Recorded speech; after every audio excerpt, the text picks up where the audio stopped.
Hello everyone, बहुत दिन बाद जो है हम लोग मिल रहे हैं फिर से। इसका एक वीडियो जो है हम लोगों ने पहले शेड्यूल किया था, लेकिन कुछ दुर्घटना घटित हो गया था जिसके कारणवश मैं आ नहीं पाया आप लोग के साथ बात करने के लिए एंड इस यूट्यूब पे टाइमली इस वीडियो को अपलोड करने के लिए। लेकिन कोई दिक्कत वाली बात नहीं है, हम लोग ऑन टाइम है, जब भी आते हैं तभी टाइम होता है, ठीक है। और आज हम लोग स्टार्ट करने वाले हैं law relating to foreign exchange management. ऐसा उड़ता उड़ता मेरे को खबर आ रहा है कि ये जो फॉरेन एक्सचेंज मैनेजमेंट है, you feel very difficult about this chapter, you feel very very difficult about this chapter. तुम्हारे दिमाग में ये घुसता नहीं है, मैं घुसा दूंगा आज, कोई टेंशन वाली बात नहीं है। जब मैं हूं तो किसी बात का टेंशन नहीं लेना है दोस्तों, सब टेंशन मेरा। सिंपल एक चीज बता, जब तू फ्यूचर में एक सीएस बन जाएगा, सीएस बन जाएगा, फिर क्या करेगा? फटाफट बता, सीएस बनने के बाद क्या करेगा? शादी करेगा, शादी करेगा, ठीक है। शादी करने के बाद क्या करेगा? भैया पहला इंटरनेशनल ट्रिप तो तुमको करना है भैया, इंटरनेशनल ट्रिप करना है। कहाँ जाओगे? किसी ना किसी इंटरनेशनल कंट्री में जाओगे, राइट। तो जब तुम वहां पे जाओगे तुम क्या खर्चा करोगे बताओ? पैसा खर्चा करोगे। सीएस बनने के बाद पैसा ही पैसा। फिर इंटरनेशनल ट्रिप पे जाओगे, पैसा खर्चा करोगे। अभी जो पैसा है ये तुम इंडियन रुपी में खर्चा कर रहे हो या फिर जिस कंट्री में जा रहे हो उस कंट्री के करेंसी में खर्चा करोगे? उस कंट्री के करेंसी में खर्चा करने वाले हो तुम। तो एक चीज बता, एकदम मतलब हल्के से ले इस चीज को एंड बता मेरे को, क्या इस चीज के ऊपर एक प्रकार का हम लोग कैलकुलेशन रिकॉर्ड करना है कि नहीं है कि कितना पैसा खर्चा हो रहा है बाहर जाके इंटरनेशनल ट्रिप में, कितना पैसा हम लोग खर्चा कर रहे हैं, कितना इंडियन करेंसी फॉरेन करेंसी में कन्वर्ट हो रहा है, ये गवर्नमेंट को हिसाब किताब रखना है कि नहीं है? बताओ। बहुत सारे रीज़न है हिसाब किताब रखने के लिए, धीरे धीरे बताऊंगा, ठीक है। दूसरी बात पकड़ ले, तुम्हारा प्यारी सी एक डॉटर है, सन भी है, दोनों को तुमने भेज दिया इंटरनेशनल स्टडी के लिए। इंटरनेशनल स्टडी के लिए तुमने भेज दिया, ठीक है। क्यों भेज दिया? क्योंकि उनके पोटेंशियल का 100% प्रॉपर यूज हो पाएगा बाहर। यहाँ पे तो रिजर्वेशन के चक्कर पे बहुत लोगों को सीट नहीं मिलता, तो पैसा भी है तुम्हारे पास, सीएस बन चुके हो तो तुम इंटरनेशनल भेज दोगे, ठीक है। वहां पे जो उनकी कॉलेज का ट्यूशन फी रहेगा वो तुमको भरना है कि नहीं? किस अमाउंट में भरोगे? किस करेंसी में भरोगे? रुपी में? नहीं, रुपी में तो कन्वर्ट होके जाएगा, लेकिन वहां पे उस पर्टिकुलर कंट्री के करेंसी के हिसाब से होगा एक्सचेंज, ठीक है। समझ में आ रहा है? पकड़ ले, तू इंडिया में बिजनेस कर रहा है, एक सीएस का फर्म खोल लिया है, ठीक है। इंडिया में तूने सीएस का फर्म खोल लिया है, तूने इंटरनेशनल भी फर्म खोल लिया है, इंटरनेशनल भी तूने सीएस का एक फर्म खोल लिया है। सर सीएस का इंटरनेशनल क्या काम? ओहो हो दोस्तों, तुमको पता ही नहीं है कि सीएस का इंटरनेशनल क्या काम होता है। बहुत स्कोप है, बहुत ज़्यादा स्कोप है, ठीक है। अब तुमको पकड़ लो, इंटरनेशनल तुम्हारा कमाई हो रहा है किसी और करेंसी में, और इंडियन रुपी में तुम इंडिया में कमाई कर रहे हो। इंटरनेशनली तुमको ज़्यादा कमाई हो रहा है, तुम उसको इंडिया भेजना चाहते हो। कोई भी करेंसी, इंटरनेशनल करेंसी इंडिया में आ रहा है, कहाँ से आ रहा है, इसका सोर्स क्या है, कितना रुपए आ रहा है, कितना कन्वर्ट होना है, इसका हिसाब किताब रखेगा कि नहीं? गवर्नमेंट रखेगा ना। तो इतने सारे यूज केसेस मैंने तुमको दिखा दिया। तुमने अपने रिलेटिव को कुछ तुम्हारा एक रिलेटिव है जो फॉरेन में रहता है, उसके बेटी की बर्थडे पे तुमको कुछ गिफ्ट देना है, तो तुम क्या गिफ्ट दे रहे हो, क्या गिफ्ट तुम भेज रहे हो, कितना भेज रहे हो, कितना अमाउंट का भेज रहे हो, ये पता होना चाहिए कि नहीं? गवर्नमेंट को होना चाहिए तो ऑब्वियसली, ठीक है। फिर पकड़ लो, वहाँ इंटरनेशनल वाले लोग जो है तुमको इंडिया में भेज रहे हैं गिफ्ट, तो कितना गिफ्ट भेज रहे हैं, कितने रुपए का गिफ्ट है, कौन भेज रहा है, सोर्स क्या है, सब कुछ पता होना चाहिए कि नहीं होना चाहिए, बताओ। अब तुमको इतना तो तुमको पता चल चुका है कि भैया यहाँ पे क्या हो रहा है, यहाँ पे एक्सचेंज हो रहा है, एक्सचेंज ऑफ फॉरेन करेंसी। कुछ करेंसी इंडिया में आ रहा है, कुछ करेंसी इंडिया के बाहर जा रहा है। जैसे पकड़ लो यूएसडी इंडिया में आ रहा है, और इंडिया से अगर कोई मेडिकल ट्रीटमेंट के लिए बाहर जा रहे हैं और बाहर उनका मेडिकल ट्रीटमेंट हो रहा है, तो इंडिया से रुपी जा रहा है बाहर, वो कन्वर्ट होके जा रहा है, वो अलग चीज़ है। जा रहा है कि नहीं? हाँ, तो बाहर एंड अंदर आ रहा है, क्या एक्सचेंज हो रहा है, क्या हो रहा है बताओ? एक्सचेंज हो रहा है rupees and foreign currencies. Chapter का नाम क्या है? फॉरेन एक्सचेंज का मैनेजमेंट। जैसे मैंने तुमको बताया कि फॉरेन ट्रिप जा रहे हो, पैसा एक्सचेंज हो रहा है, बेटी बेटा को पढ़ा रहे हो, ट्यूशन फीस दे रहे हो इंटरनेशनल स्कूल्स में, फॉरेन करेंसी जो है एक्सचेंज हो रहा है, ठीक है। बाहर से फंड इंडिया आ रहा है, इंडिया से फंड बाहर जा रहा है, क्या हो रहा है? फॉरेन करेंसी एक्सचेंज हो रहा है कि नहीं? अब ये सारा एक्सचेंज का मैनेजमेंट कौन करता है? हमारा कौन, बताओ? ये चैप्टर, इसका रेगुलेटर है ये चैप्टर, फॉरेन एक्सचेंज मैनेजमेंट। क्या है, समझ में आ रहा है तुमको? क्या? फॉरेन एक्सचेंज का मैनेजमेंट करना, फॉरेन एक्सचेंज का मैनेजमेंट करना। क्या अब तुमको थोड़ा बहुत क्लियर हो चुका है कि क्या है ये चैप्टर, क्या है ये चैप्टर? हाँ, अब तक जो तुम चैप्टर पढ़ रहे थे, तुमको ज़्यादा हेडेक नहीं था कि यार इंटरनेशनल क्या पढ़ना है, नेशनल पढ़ रहे। इस चैप्टर में तुमको इंटरनेशनल पढ़ना है।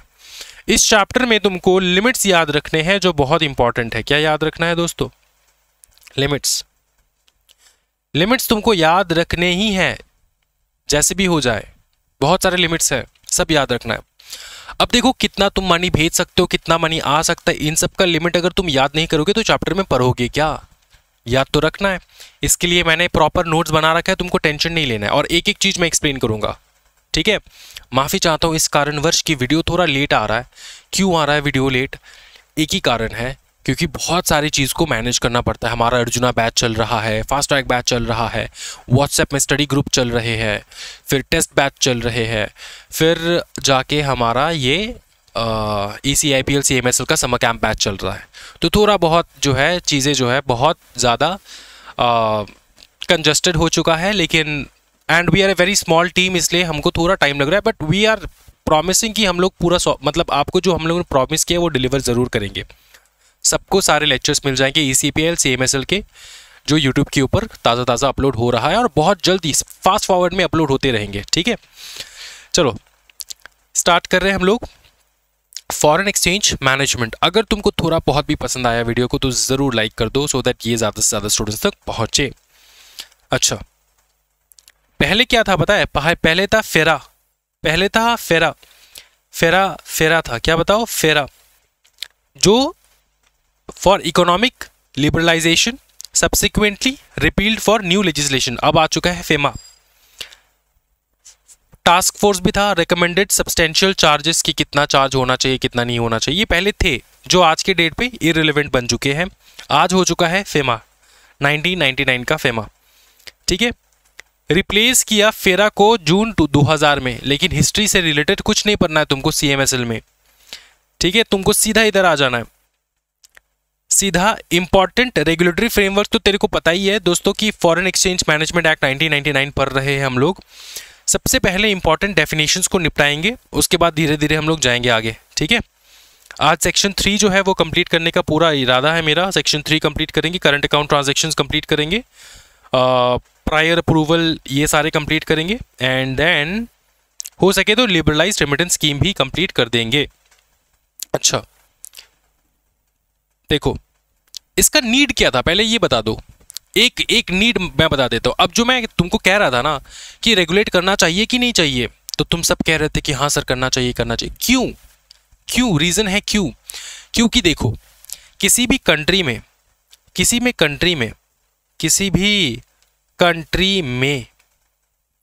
में अगर फॉरेन से पैसा आ रहा है इनसाइड दिस कंट्री, तो फॉरेन से बैठ के कोई भी इंसान इस कंट्री के एटमॉस्फेयर को इन्वायरमेंट को इन्फ्लुएंस कर सकता है। ठीक है, जैसे तुम लोग न्यूज़ चैनल में नहीं देखते कि सोरोस फंड करता है, और तुमको यूएस के न्यूज़ चैनल्स में भी तुमको सोरोस के बारे में देखने को मिलेगा, सुनने को मिलेगा, है ना। तो ये क्या है, बिजनेसमैन है, ये try to influence the government. ठीक है, तो क्या होता है कि फॉरेन से अगर एक्सचेंज इंडिया में आ रहा है तो ये काफ़ी है एक मतलब बड़ा सा धमाका करने के लिए इंडिया में, मतलब किसी भी कंट्री में धमाका in a sense what, terrorist activities भी हो सकते हैं। फॉरेन से पैसा जो है आ रहा है इंडिया में, जो है जो नीडी है उनको लेकर किसी प्रकार के आतंकवादी हमला वगैरह जो है ये भी हो सकता है। ठीक है, तो इसलिए इसके ऊपर रेगुलेशन लगाना बहुत ज़्यादा इंपॉर्टेंट हो जाता है फॉरेन एक्सचेंजेस के ऊपर। समझ में आ रहा है। तो अपने इन्वायरमेंट को सेफ रखने के लिए एंड मेक श्योर कि it is not influenced by the people outside the country, ये सारे regulations, foreign exchange regulations, it is a mandatory thing. क्या है, समझ में आ रहा है? नीड तुमको बता दिया मैंने। अच्छा, फिर देखो सीधा इधर आ जाओ। अब हम लोग एक एक करके डेफिनेशन देखेंगे, उसके बाद जो है हम लोग आगे जाएंगे। थोड़ा जल्दी देखेंगे डेफिनेशंस को। ऑथराइज्ड पर्सन कौन है? Includes authorised dealer, money changer, offshore banking unit और any other person authorised to deal in foreign exchange securities. अब देखो, तुम जो पैसा भेजोगे, बाहर से इंडिया भेजोगे या फिर इंडिया से बाहर भेजोगे, तो ये ऑटोमेटिकली जादू से तो कन्वर्ट नहीं हो जाएगा फॉरेन करेंसी में। कोई तो बंदा रहेगा जो इसको कन्वर्ट करके देगा। तो उस बंदे को कहा जाता है डीलर, और जो डीलर ऑथराइज्ड है बाय द गवर्नमेंट उसको कहा जाता है ऑथराइज्ड डीलर। उसी प्रकार से इसका अलग अलग नाम है, money changer, offshore banking units, any other person authorised to deal in foreign exchange securities, उसको कहा जाता है ऑथराइज्ड पर्सन। ठीक है, जिसको अथॉरिटी मिला है डील करने के लिए।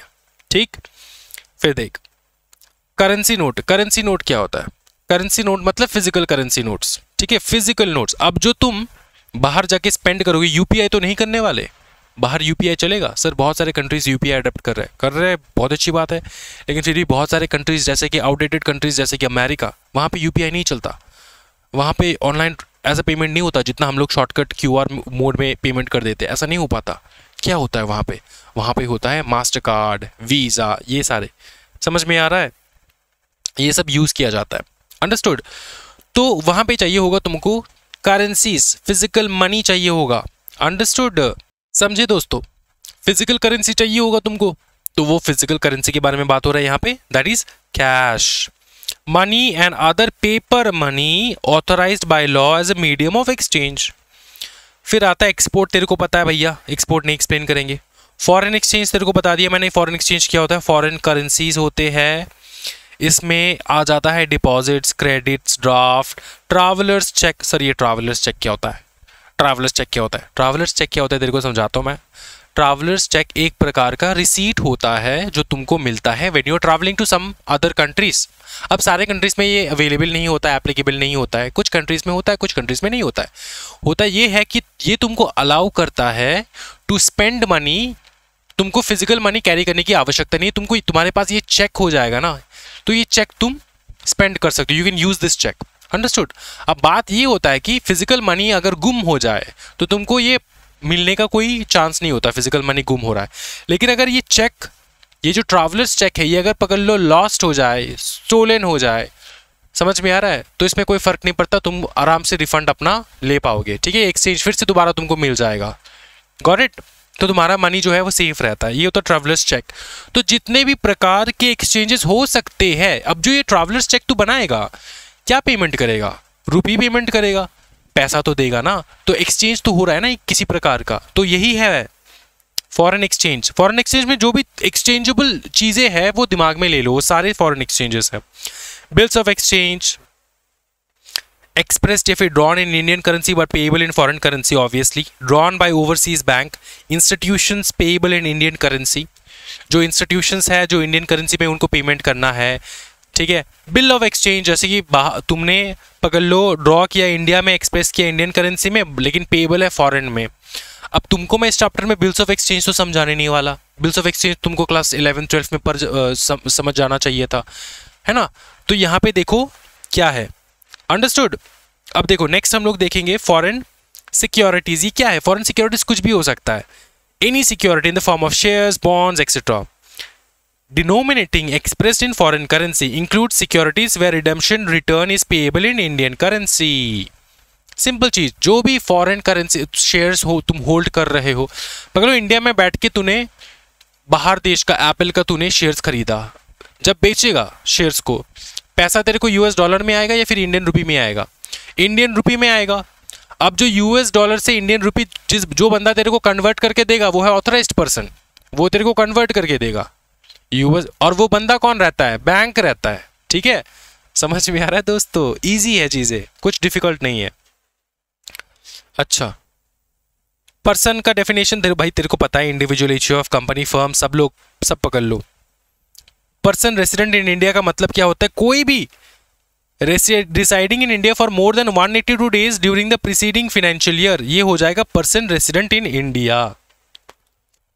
एक्सक्लूजन, पर्सन गॉन आउट और staying outside India for employment, business, vocation और other purposes indicating uncertain stay outside India, मतलब उसको पता नहीं कि कितना दिन बाहर रहेगा. ठीक है, तो ये जो है ये भैया excluded from the person residing in India, इसके डेफिनेशन में नहीं आता. Person who have come to stay in India, ठीक है, otherwise than for employment, business, vocation or other purposes indicating uncertain stay in India. मतलब पकड़ ले कोई फॉरेनर घूमने आया है, ठीक है, वो अगर 182 डेज रह भी जाए इंडिया में तब भी पर्सनल रेसिडेंट इन इंडिया नहीं बन सकता. समझ में आ रहा है? अनटिल एंड अनलेस तुम एम्प्लॉयमेंट में आए हो, काम के लिए आए हो, बिजनेस के लिए आए हो, तब अलग चीज है. घूमने के लिए आए हो, कितना दिन घूमेंगे कोई आइडिया नहीं है इसका. ठीक है, तो वो पर्सनल रेसिडेंट इन इंडिया में नहीं आता. Understand this. अच्छा,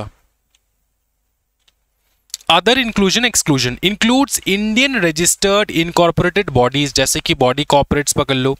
excludes Indian offices branches controlled by non residents, जो बाहर से कंट्रोल कर रहे हैं वो. Includes overseas offices branches controlled by resident, मतलब इंडिया में बैठ के इंडिया का रेसिडेंट बाहर का जो है ऑफिसेस ब्रांचेस जो है ऑपरेट कर रहे हैं. ठीक है, कंट्रोल कर रहे हैं. ये सब आ जाता है पर्सन रेसिडेंट इन इंडिया के डेफिनेशन के अंदर. रट्टा लगाना है और कुछ नहीं है. रिपैट्रिएट टू इंडिया, इसका मतलब ये होता है कि पेमेंट इंडिया को, मतलब इंडिया में पेमेंट मतलब पैसा भेजना. ठीक है, देखो, bringing realised foreign exchange into India, मतलब पैसा आ रहा है. And selling into unauthorised person for rupees, जैसे कि कोई बंदा बाहर जाके काम कर रहा है, जैसे कि मेरी फैमिली में बहुत सारे लोग हैं जो बाहर काम करते हैं, यूएसए में काम करता है, कोई इधर कोई उधर. ठीक है, अब वो जब पैसे भेजते हैं फैमिली के लिए, तो वो क्या डॉलर में भेजते हैं या फिर यूएस मनी हमारा रुपी में भेजते हैं? हमारे पास हम रिसीव किस मनी में करते हैं? रिसीव किस फॉर्म में करते हैं? रिसीव हम लोग रुपी में करते हैं. भेजते वो लोग किस फॉर्म में? उस कंट्री के करेंसी में भेजते. और ये कन्वर्ट करके देता कौन है? ये ऑथराइज्ड पर्सन, ऑथराइज्ड डीलर है ना, यही तो कन्वर्ट करके देता है. और ये होता है बैंक. फॉर एग्जाम्पल यूट्यूब का कमाई मैं तुमको बताता हूँ. जैसे यूट्यूब पे बैठ के बहुत सारे लोग यूट्यूब चैनल चलाते हैं, जिनको यूट्यूब क्रिएटर्स है उनको पता होगा. उनको जो पैसा आता है बाहर से, यूएस का है, यूएस डॉलर का रेट अगर ऊपर जा रहा है, इंडियन मनी का रेट नीचे गिर रहा है, तो सबसे फायदा यूट्यूबर्स को होता है, क्योंकि उनको ज्यादा पैसा मिलेगा. $1 इक्वल्स टू 90 रुपीज अगर हो गया, समझ में आ रहा है ना? तो इंडिया के लिए अच्छा नहीं है, लेकिन यूट्यूबर्स के लिए अच्छा है, क्योंकि उनको $1 के बदले 90, क्योंकि वो कमाई कर रहे हैं डॉलर्स के हिसाब से, वो कमाई नहीं करते रुपये के हिसाब से. समझ में आ रहा है? ये होता है बात. अब जो वहां से पैसा आ रहा है हमारे अकाउंट में घुस रहा है, किस किस किस करेंसी में घुसता है? ऑब्वियसली घुसता है in the form of rupee, in the form of rupee. लेकिन कन्वर्ट करके कौन दे रहा है हमको? Authorised person. समझ में आ रहा है दोस्तों? उसके लिए चार्जेस भी काटता है. वो जो ऑथराइज्ड पर्सन है ना, वो अपना चार्जेस काट लेता है. 50 रुपए, 8,000 का 50 रुपए, 100 रुपए. Holding it in an authorised person account, obviously. Using it to discharge foreign exchange का कोई भी डेट है, लाइबिलिटी है, उसको तुम डिस्चार्ज करने के लिए, निपटाने के लिए तुम इसको खर्चा भी कर सकते हो. अब सिंपल चीज ये समझना कि ये जो रिपैट्रिएट टू इंडिया का मतलब होता है पैसा भेजना इंडिया में. ठीक है, bringing realise foreign exchange into India, इस बात का तुमको याद रखना है. अब समझना एक चीज, deemed when payment in rupee is received in India from an oversea bank. अब ये है राज, यूएसए में काम करता है, उसमें उसका बैंक अकाउंट है, ठीक है। वो भेजता है पैसा अपने मम्मी को, मम्मी इंडिया में है, इंडिया में उनका बैंक अकाउंट है ना। तो क्या होता है, ये जो बैंक अकाउंट है, ये पैसा मम्मी को हाथ में देते हैं या फिर इनके बैंक अकाउंट में जाता है? बैंक अकाउंट में जाता है ना। तो इसको समझना, deemed when payment in rupee is received in India, India में तो रूपी में पेमेंट रिसीव हो रहा है ना, from an oversea bank account exchange house maintained with an AD, from an oversea bank account, कहां से आ रहा है? ओवरसी बैंक से आ रहा है, ओवरसी बैंक अकाउंट से आ रहा है, या तो exchange house maintain with an AD. Exchange house maintain with an AD का मतलब क्या होता है? Exchange house maintain with AD का मतलब क्या होता है? इसका मतलब ये होता है कि एडी मतलब ऑथराइज्ड डीलर, याद रखना। और ये एक्सचेंज हाउस का मतलब होता है वो हाउस जो एक्सचेंज करने का काम करता है। क्या ये समझ में आ रहा है? तो इसका पूरा पूरा मतलब ये कि bringing realised foreign currency in India, India में फॉरेन करेंसी आना, और कैसे, किस प्रकार से आना, किसको हम लोग कहेंगे कि करेंसी आ रहा है? इसको हम लोग डीम्ड मानेंगे जब पेमेंट हो रहा हो इन रुपी में और इंडिया में रिसीव हो रहा है और रुपी में आ रहा है, from where, from the foreign, ठीक है, from an oversea bank, oversea के बैंक से आ रहा है, इंडिया में घुस रहा है, बाहर देश के बैंक से इंडिया में पैसा घुस रहा है। तो सिंपल चीज है कि इंडिया में पैसा क्या हो रहा है? आ रहा है, bringing realised foreign exchange into India, ठीक है, ओके। अब सीधे इधर आ जाओ, रेगुलेशन में आ जाओ। सेक्शन 3 प्रोहिबिट करता है, बहुत खतरा, बहुत डेंजरस प्रोहिबिशन लगाया है यहां पे, ठीक है, अच्छे से समझना है। Regulation and management of foreign exchange, section 3 prohibition मतलब फॉरेन एक्सचेंज का प्रोहिबिशन।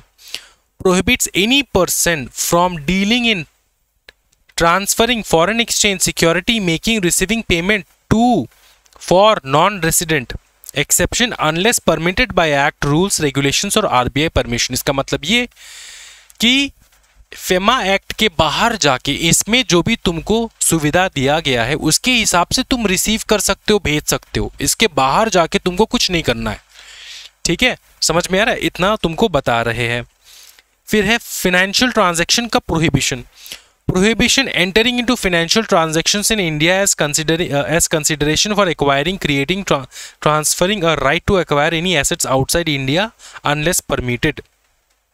मतलब तुम किसी भी, देखो, किसी भी फाइनेंशियल ट्रांजैक्शन में नहीं आ सकते हैं in India as consideration for acquiring, creating, transferring a right to acquire any asset. मतलब बाहर के देश में कोई एसेट तुम खरीद रहे हो, बाहर देश में एसेट खरीद रहे हो, इंडिया का पैसा लगा के बाहर देश का कोई एसेट तुम खरीद रहे हो, अनलेस परमिटेड। मतलब ऐसा तो नहीं कि बाहर देश का तुम प्रॉपर्टी नहीं खरीद सकते।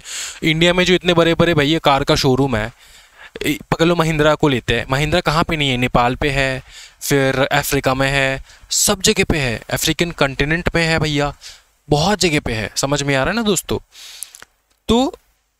तो बाहर देश में हमको बिजनेस करना है तो अलाउड है, अनलेस परमिटेड का मतलब ये होता है कि जो परमिशन दिया गया है उसके अकॉर्डिंग तुमको करना है बस। तो ये एग्जामिनेशन में तुमको ये वाला तो पूछेगा नहीं, क्योंकि यहाँ पे कुछ है नहीं, तुमको सिंपल बता रहे कि जितना अलाउ किया है उतना तुमको करना है, उससे बाहर जाके नहीं करना है। फाइनेंशियल ट्रांजैक्शन का डेफिनेशन में आता है payments, drawing, issuing, negotiating bills, transferring securities और एक्नॉलेजिंग डेट। फिर आता है दो बहुत इंपॉर्टेंट टर्म यहां पे, एक आता है करंट अकाउंट ट्रांजैक्शन, दूसरा आता है, बहुत नीचे आएगा, आता है कैपिटल अकाउंट ट्रांजैक्शन। दोनों के बीच में एक सिंपल एक ही मैं तुमको डिफरेंस बताऊंगा, ताउम्र तुमको सिर्फ यही डिफरेंस दिमाग में बिठा के रखना है और कुछ नहीं याद रखना है, ठीक है। एक होता है तुम्हारा, क्या बताओ, करंट अकाउंट ट्रांजैक्शन, दूसरा होता है कैपिटल अकाउंट ट्रांजैक्शन। दोनों के बीच में डिफरेंस क्या है? जिस ट्रांजैक्शन से तुम्हारे एसेट्स को इंपैक्ट आ रहा है, एसेट्स के ऊपर इंपैक्ट आ रहा है, पॉजिटिव नेगेटिव कुछ भी हो सकता है, ठीक है, तुम्हारे एसेट्स को, एसेट्स एंड लाइबिलिटीज के ऊपर, सुनो अच्छे से, एसेट्स एंड लाइबिलिटीज के ऊपर इंपैक्ट आ रहा है, पॉजिटिव नेगेटिव दोनों हो सकता है, ठीक है, वो सारे ट्रांजैक्शंस होते हैं कैपिटल अकाउंट ट्रांजैक्शंस। उसके अलावा जो खुचरा ट्रांजैक्शन होता है, खुचरा, खुचरा पता है तेरे को, खुला, छुट्टा, छुट्टा ट्रांजैक्शन होता है, ठीक है, वो होता है करंट अकाउंट ट्रांजैक्शन।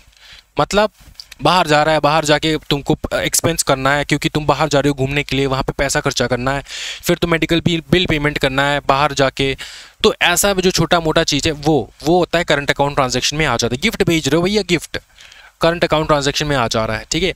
तू प्रॉपर्टी एक्वायर कर रहा है, कैपिटल अकाउंट ट्रांजैक्शन में आएगा वो सारा चीज़।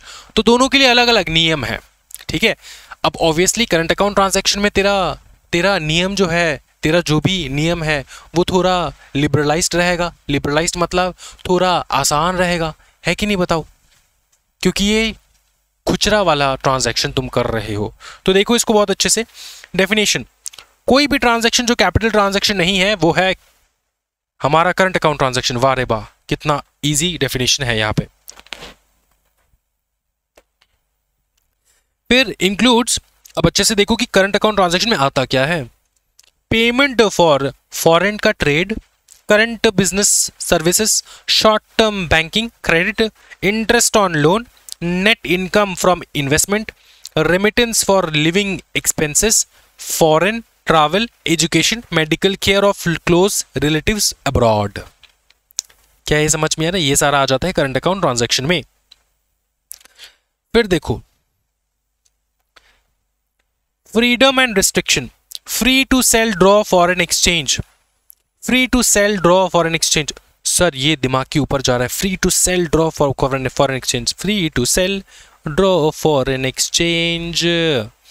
अब देखो दोस्तों, जब जब जब तू बाहर देश में जाता है, फॉरेन करेंसी एक्सचेंज होता है, इंडिया का रुपी अपने यूएस डॉलर से क्लैश करता है, तेरे को चाहिए, अब चाहिए यूएस डॉलर और तू दे रहा है इंडियन करेंसी, यूएस रुपी, इंडियन रुपी, तो एक प्रकार का ये इसको मिल रहा है और ये इसको मिल रहा है, बीच में पैसा लगेगा कि नहीं बताओ। ये जो हम तुमको कन्वर्शन का फैसिलिटी दे रहे हैं इसमें पैसा लगता है कि नहीं लगता है बाबू, बताओ ना, पैसा लगेगा कि नहीं लगेगा? ऑब्वियसली लगेगा, ऑब्वियसली लगेगा।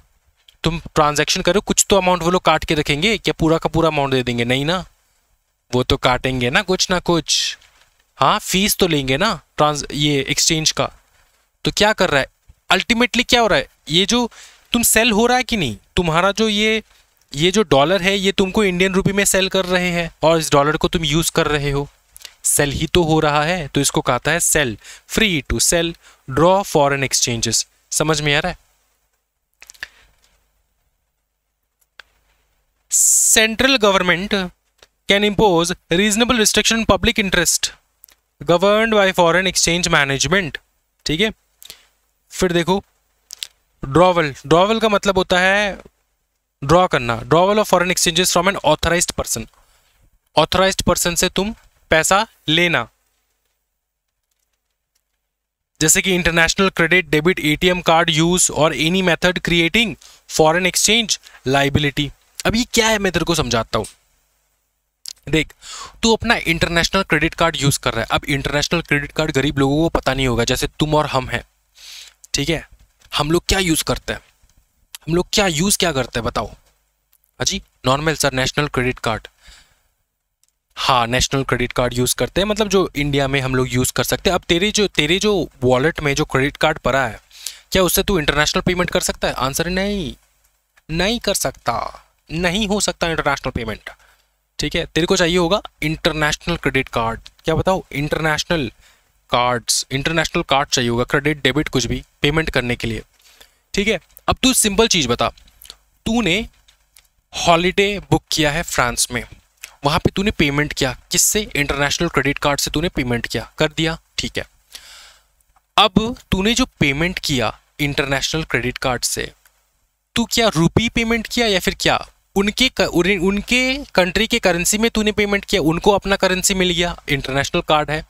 अब तेरे ऊपर लाइबिलिटी क्रिएट हुआ कि नहीं कि इंडियन रुपी जो है वो तू जमा करेगा, क्रेडिट कार्ड है ना, इंडियन रुपी तू जमा करेगा कहाँ पे? बैंक पे।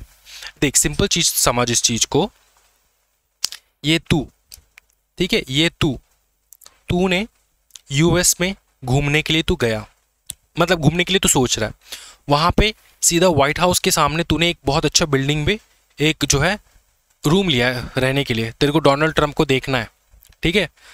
तो तू गया वहाँ पे, अब तू इसको बुक करने के लिए तो एडवांस में बुक करेगा, इंडिया में बैठ के बुक कर रहा है, किस कार्ड से, इंटरनेशनल कार्ड से, international debit card credit card हो जाए, ठीक है, तो कर रहा है। अब जो तू ये कर रहा है इंटरनेशनल पेमेंट, तूने पेमेंट कर दिया कितना रुपए, $100 तूने पेमेंट किया फॉर एग्जाम्पल, $100 8,000 तूने पेमेंट किया फॉर एग्जाम्पल। अब सुन, अब क्या ये जो $100 तूने पेमेंट किया, तूने जो उनको पेमेंट किया, यूएसए में पेमेंट किया, ये पेमेंट किसने किया, किसने करवाया, तेरा ये कार्ड ने, कार्ड किसका है, बैंक का है, बैंक ने तेरे बदले पेमेंट कर दिया। अब तू बैंक में पेमेंट करेगा कि नहीं, तेरा लाइबिलिटी क्रिएट हुआ कि नहीं यहाँ पे पैसे का, इंडियन रुपी तो तू जमा करेगा ना बैंक में, समझ में ना, ये लाइबिलिटी, इस लाइबिलिटी के बारे में बात हो रहा है, ठीक है। International credit and debit card, ATM card use और any method creating foreign exchange, create करना जो फॉरेन एक्सचेंज लाइबिलिटी को, फॉरेन एक्सचेंज ये एक प्रकार का फॉरेन एक्सचेंज लाइबिलिटी है। तेरा लाइबिलिटी हो चुका है कि तू इंडियन रुपी जमा करेगा बैंक में, क्योंकि तूने फॉरेन का एक्सचेंज किया है $100, क्योंकि तूने होटल बुकिंग किया है वहाँ पे, क्या है समझ में ना, ये सब क्रिएट होना, तो ये ड्रॉल के डेफिनेशन में आ जाता है, ठीक है। Drawal of foreign exchange from an authorised person, तो तू फॉरेन एक्सचेंज के लिए किसके पास गया, इस ऑथराइज्ड पर्सन के पास गया, ये ऑथराइज्ड पर्सन है कौन, बैंक से तूने ड्रॉ किया, क्या ड्रॉ किया, $100, जिसके कारणवश तेरे को ये रुपी जो है पेमेंट करना पड़ेगा बैंक को, है कि नहीं बता, नहीं तू बता, तेरे को कंफ्यूजन लग रहा है, क्यों लग रहा है कंफ्यूजन, बताओ क्या दिक्कत है जिंदगी में, तुम्हारे जिंदगी में क्या दिक्कत क्या है, कुछ दिक्कत नहीं है सर।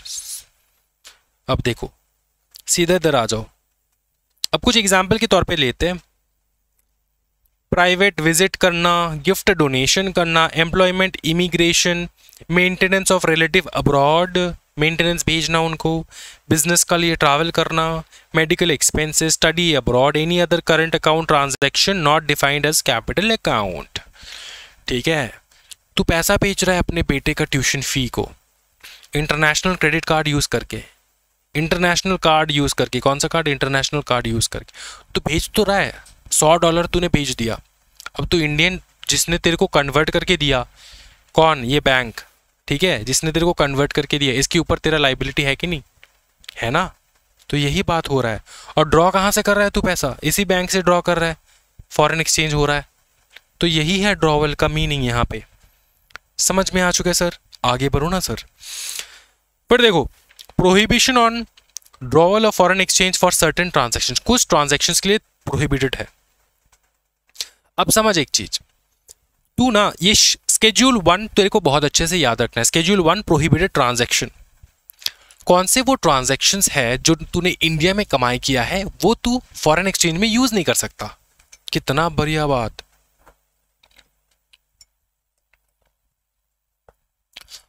ये एक्सप्लेन करूंगा, उसके बाद हम लोग ब्रेक लेंगे, ठीक है।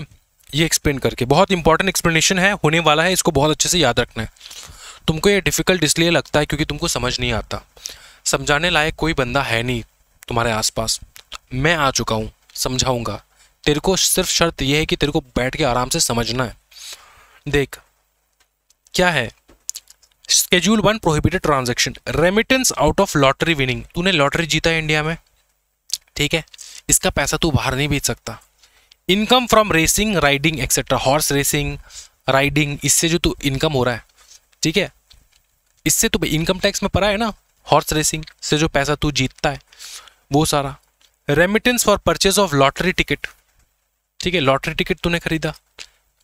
Band prescribed magazines, football pools, sweepstakes, commission on export towards equity investment in joint venture, wholly owned subsidiary abroad of Indian companies, ये समझ, ये तो तेरे को समझ में आ चुका है। Remittance on lottery winning, remittance purchase of lottery ticket, ये सब समझ में आ चुका है।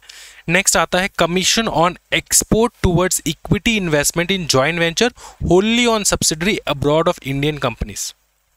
कमीशन ऑन एक्सपोर्ट्स का मतलब क्या होता है, एक एक करके थोड़ा थोड़ा करके देख, दिमाग को ना ज़्यादा लोड मत ले। कमीशन ऑन एक्सपोर्ट्स का मतलब क्या होता है, ये एक बंदा, ये दूसरा बंदा, ठीक है, ये हेल्प कर रहा है दूसरे बंदे को क्या करने के लिए, एक्सपोर्ट करने के लिए। ठीक है, 100 करोड़ का एक्सपोर्ट हुआ है, कमीशन लेगा कि नहीं, कमीशन लेगा कि नहीं, कमीशन लेगा कि नहीं बताओ, कमीशन लेगा। 10% का कमीशन ले लिया, 10 करोड़ का कमीशन ले लिया, पकड़ ले फॉर एग्जाम्पल, इतना हाई कमीशन होता नहीं है लेकिन फिर भी फॉर एग्जाम्पल 10 करोड़ का जो है कमीशन इसने कमा लिया। तो क्या कमीशन कमाया, कमीशन ऑन एक्सपोर्ट। तो इसने जो कमीशन कमाया, एक्सपोर्ट से रिलेटेड कमीशन कमाया, क्योंकि उसने एक्सपोर्ट डील करने के लिए हेल्प किया। ठीक है, मैंने किसी के साथ बात की, मेरे को एक्सपोर्ट करना आता नहीं था, दूसरे बंदे ने एक्सपोर्ट करना सिखाया मेरे को और बोला कि मैं 10% कमीशन लूंगा। मैंने कहा ठीक है, तो वो जो कमीशन कमाया ना 10%, ठीक है, वो तो यूज नहीं कर सकता towards equity investment in joint venture और wholly owned subsidiary abroad of Indian companies. ठीक है, ठीक है, तू मतलब उस कमाई को तू इन्वेस्ट नहीं कर सकता ऑन इक्विटी। बाहर, इंडिया के बाहर जो जॉइंट वेंचर है या तो इंडिया के बाहर जो होली ऑन सब्सिडरी है, इंडिया के ही होली ऑन सब्सिडरी है, मतलब इंडियन कंपनीज का होली ओन सब्सिडरीज बाहर में जो कंपनीज है उसको, ठीक है, उसके वहां पे इक्विटी इन्वेस्टमेंट तू नहीं कर सकता इस पैसे से। समझ में आ रहा है? ये तो रिस्ट्रिक्शंस पर रहे ना हम लोग। फिर इधर देख, कमीशन ऑन एक्सपोर्ट अंडर रूपी स्टेट क्रेडिट रूट। दोस्तों पहले में हम लोगों ने सीखा, यहां पे हम लोगों ने देखा कि जो कमीशन मिलता है ना, कमीशन हम लोग को मिलता है एक्सपोर्ट के कारणवश। मैंने एक्सपोर्ट एग्जीक्यूट किया तो मेरे को कमीशन मिला, उस कमीशन को हम लोग इन्वेस्ट नहीं कर सकते इन joint venture Holi own subsidiary abroad of Indian companies. ठीक है, अब ये जो है ये है कमीशन ऑन एक्सपोर्ट अंडर रूपी स्टेट क्रेडिट रूट। इसका मतलब ये है कि तुम कमीशन पे कर रहे हो। ठीक है, तुम कमीशन पे कर रहे हो, अलाउड नहीं है। एक्सपोर्ट पे कमीशन पे करना अलाउड नहीं है। Commission on export under the rupee state credit route मतलब तुमको एक्सपोर्ट करना है और तुमको कमीशन देना है। समझ में आ रहा है? तो ये अलाउड नहीं है until and unless you are exporting tea and tobacco. Tea and tobacco पे 10% का कमीशन देना ये जो है ये लीगल है। क्या है, समझ में आ रहा है?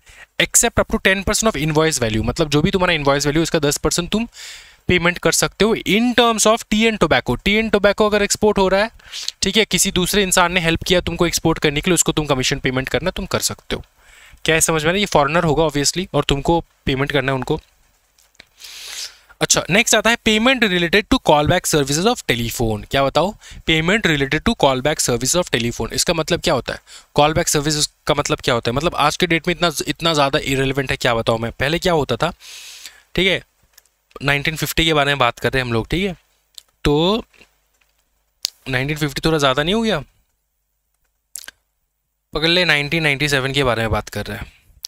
तो हुआ ये कि जब क्या होता था ना कि जब पकड़ लो तुम इंडिया में बैठ के यूएस में कॉल लगाते थे, फ़ोन लगाते थे, तो ये फ़ोन क्या हो जाता, कट जाता था। क्या हो जाता था? कट जाता था। फिर यूएस वाले दोबारा जो चीप CHEAP चीप क्या चीप, अब देखो तुम्हारा जो रिचार्ज होता है, जैसे कि जियो का रिचार्ज, एयरटेल का रिचार्ज, ये बहुत मतलब अलग अलग होते हैं ना, कुछ एक्सपेंसिव कुछ थोड़ा चीप रहता है। BSNL का बहुत ज़्यादा चीप रहता है। अब होता ये है कि यूएस वाले क्या करते हैं, इसको कट कर देते हैं क्योंकि वो एक्सपेंसिव रूट था। वो लोग दोबारा कॉल बैक करते हैं थ्रू अ चीपर रूट, जिससे खर्चा कम लगता था। अब ये जो कॉल बैक किया जाता था ना, इसको कहा जाता है कॉल बैक सर्विस। ये पहले यूज होता था फॉर डिफरेंट रीजंस, ये तुमको जानने की आवश्यकता नहीं है। तुमको सिर्फ ये याद रखना है कि कॉल बैक सर्विसेज पे तुमको पेमेंट करना अलाउड नहीं था, कि तुम जो उसको पेमेंट करोगे, इंडिया के कोई भी इंसान जो पेमेंट करेगा, कॉल बैक सर्विसेज तुमको मिल रहा है, इसके कारणवश तुम पेमेंट करोगे, ये अलाउड नहीं था। क्यों अलाउड नहीं था? सिंपल रीज़न ये था कि ये रेगुलेट करना बहुत मुश्किल हो जाता था। क्या है, समझ में आ रहा है? Call back service, payment related to call back service of telephone.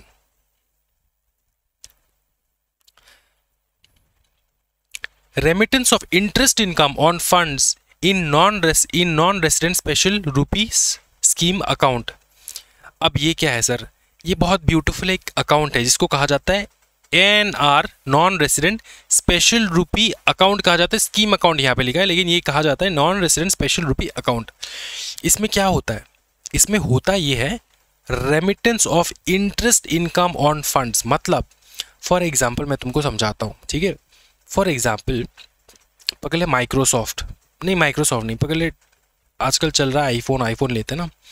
IPhone का जो फाउंडर है, मतलब एप्पल का जो फाउंडर है, फाउंडर छोड़ दे कोई भी हो सकता है, उन्होंने इंडिया में क्या खोला है, उनका बहुत बड़ा एक शोरूम खोला है, 2-3 खोल रखा है। अब हुआ ये कि इनको इंडिया में बिजनेस करने के लिए इनको इंडिया में तो बैंक अकाउंट चाहिए होगा ना, इंडिया में चाहिए होगा बैंक अकाउंट। तो उन्होंने बैंक अकाउंट खोला। बैंक अकाउंट का नाम क्या है? नॉन रेसिडेंट स्पेशल रुपी स्कीम अकाउंट। नॉन रेसिडेंट है ये लोग, इंडिया के रेसिडेंट नहीं है फॉर एग्जाम्पल, ठीक है। अब इन्होंने अपने प्राइवेट नाम पे उन्होंने अकाउंट जो है खोला है, अंडरस्टूड। टिम कुक ने अपने ही नाम पे इंडिया में अकाउंट खोला है फॉर एग्जांपल। अब वो तो रेसिडेंट है नहीं, वो कौन है? नॉन रेसिडेंट स्पेशल रुपी स्कीम अकाउंट में खोला है उसने, ठीक है। अब इसमें उसने डाल रखा है 10 करोड़, उसके पास तो पैसा बहुत है, उसने 10 करोड़ डाल रखा है। अब 10 करोड़ के ऊपर अगर 7% इंटरेस्ट एसबीआई दे रहा है तो कितना ज़्यादा पैसा हो रहा है। अब ये जो पैसा तुम्हारा निकल रहा है XYZ अमाउंट जो भी पैसा निकल रहा है, ये तुम रेमिट नहीं कर सकते। Remittance of interest income on funds, इस पे जो तुमको इंटरेस्ट मिल रहा है, इस फंड पे जो तुमको इंटरेस्ट मिल रहा है 7% का, इसको तुम रेमिट नहीं कर सकते, इसको तुम बाहर नहीं भेज सकते इस XYZ अमाउंट को। क्या ये समझ में आ रहा है? रेमिटेंस ऑफ इंटरेस्ट इनकम और on fund in non resident special rupee scheme account, क्या ये समझ में आ रहा है दोस्तों? अच्छा, शेड्यूल 2 के जितने भी ट्रांजैक्शन है, रूल 4 रिक्वायर्स प्रायर GOI मतलब government of India approval for schedule 2 transactions. Not require if payment for from resident foreign currency RFC account. ये एक अकाउंट होता है, इसके थ्रू अगर पेमेंट हो रहा है, इस अकाउंट के थ्रू अगर पेमेंट हो रहा है तो तुमको परमिशन की आवश्यकता नहीं है, अगर शेड्यूल 2 ट्रांजैक्शन भी हो रहा है तो, ठीक है। तो हम लोगों ने शेड्यूल 1 ट्रांजैक्शन देख रखा है, यहाँ पे शेड्यूल 1 ट्रांजैक्शन कंप्लीट हो चुका है, ठीक है। अच्छा, थोड़ा मैं होमवर्क दूंगा, आज यहीं तक करते हैं। Prior approval of reserve bank for certain transactions, ये क्या है? ये है शेड्यूल 3 ट्रांजैक्शंस। ये क्या है तुमको रीड करना है, यहाँ तक तुमको कुछ नहीं है इसमें, सिर्फ तुमको नंबर्स याद करने हैं। ये नेक्स्ट क्लास में करवाऊंगा, नेक्स्ट क्लास जल्दी आ जाएगा, शायद कल आ जाए, ठीक है। तो आज की वीडियो में इतना ही रखेंगे, इसको एक बार रीड कर लेना है और नोट्स जो है डाउनलोड कर लेना है। मैंने नोट्स ऑलरेडी अपलोड कर रखा है, कोई टेंशन वाली बात नहीं है। इसको आराम से एक बार ना तुम दिमाग में बिठा लो और थोड़ा थोड़ा करके करो, क्योंकि ये चैप्टर थोड़ा ज़्यादा डिफिकल्ट लगता है तुम सबको, तो थोड़ा थोड़ा आराम से करो, कोई टेंशन वाली बात नहीं है, ठीक है। आज की वीडियो में इतना ही दोस्तों, thank you so much everyone, happy learning guys, bye bye, take care, see you very soon.